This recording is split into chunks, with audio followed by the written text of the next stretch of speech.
Abordons à présent les états financiers. Ces rapports fournissent des données brutes permettant de prendre des décisions financières. Le premier état financier de référence est le bilan. Un bilan est la liste des ressources utiles d'une entreprise, donc de ses actifs. Un bilan montre aussi les 3 grandes sources de financement des entreprises pour acheter des actifs. 1.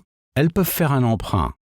2. Les propriétaires peuvent puiser dans leur épargne privée pour investir dans l'entreprise. Et 3. L'entreprise peut dégager des bénéfices qu'elle réinvestit dans l'achat d'autres actifs.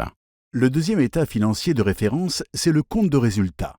Un compte de résultat est un rapport indiquant combien d'argent une entreprise a gagné au cours d'un mois, d'une année ou de toute une période couverte par ce rapport.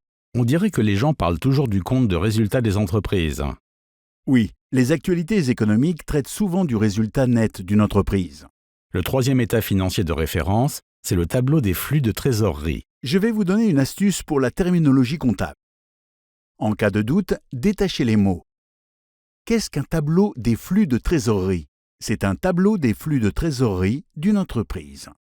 Ça n'a pas l'air compliqué, donc juste un rapport des entrées et sorties d'argent. Oui, c'est à peu près ça.